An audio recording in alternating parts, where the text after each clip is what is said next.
Masalah kewangan juga boleh menyebabkan individu yang terlibat dengan masalah kewangan akan sentiasa berasa rutin. Perkara ini disebabkan seseorang itu sering tiada wang dan akhirnya boleh membawa kepada gejala sosial yang tidak sehat seperti peras ugut, merompak dan lebih serius lagi cenderung untuk membunuh diri sendiri jika ia berlarutan.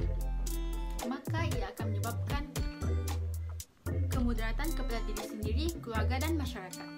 Konklusinya, kita harus berusaha mengelakkan diri kita daripada terjerumus ke dalam masalah kewangan. Kita harus pandai menguruskan wang secara sistematik.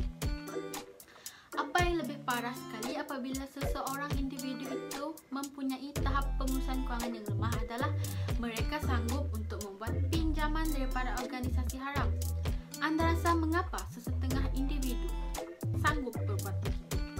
Hal ini adalah disebabkan individu tersebut hanya memikirkan jalan penyelesaian yang mudah dan cepat sahaja, tanpa memikirkan kesan. Hal ini akan menyebabkan mereka berfikiran sempit dan cenderung untuk meminjam daripada pihak yang salah.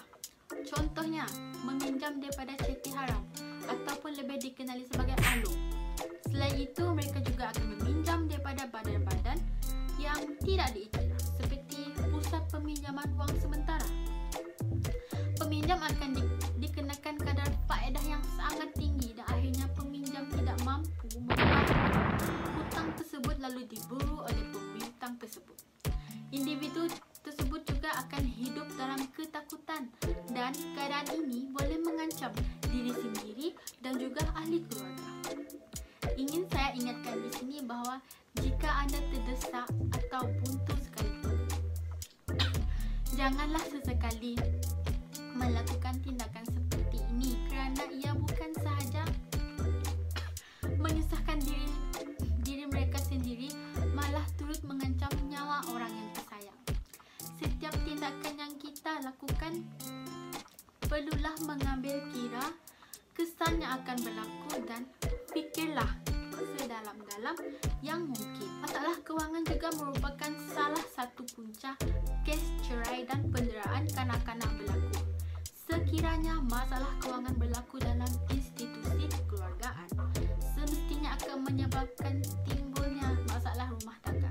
Suami isteri akan sering bertengkar kerana sering kesepitan wang untuk menjelaskan sewa rumah, bil-bil, membeli keperluan harian dan sebagainya, dan akhirnya sehingga boleh membawa kepada kes perceraian.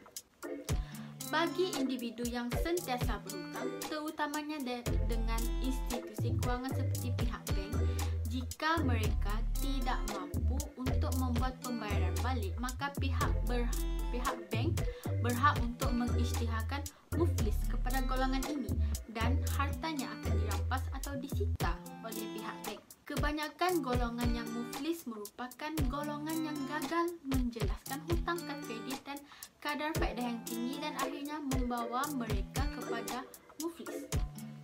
Untuk pengetahuan anda semua, Malaysia mencatat peningkatan golongan muflis yang membimbangkan mengikut satu laporan kajian Bank Dunia. Kadar muflis yang tinggi disebabkan membuat pinjaman bagi untuk penggunaan pribadi bukannya untuk pelaburan dan pengumpulan kekayaan. Ini semakin membimbangkan kerana ia berlaku dalam kalangan peminjam muda yang mempunyai pengetahuan yang terhad dan tidak begitu jeli tentang kewangan. Tabiat sedemikian disifatkan berbahaya kepada kita jika kita biarkan ia berterusan tanpa pengetahuan dan kemahiran pengurusan kewangan. Tanpa ilmu dan tanpa mengawal diri dengan baik, ia akan menyebabkan kita terjebak dengan keadaan seperti ini. Pasti kita tidak mahu perkara seperti itu berlaku, betul bukan? Maka, melalui pendedahan terhadap teknik pengurusan kewangan yang betul, ia sememangnya dapat membantu untuk mengelakkan diri daripada berlaku perkara seperti itu dalam kehidupan kita.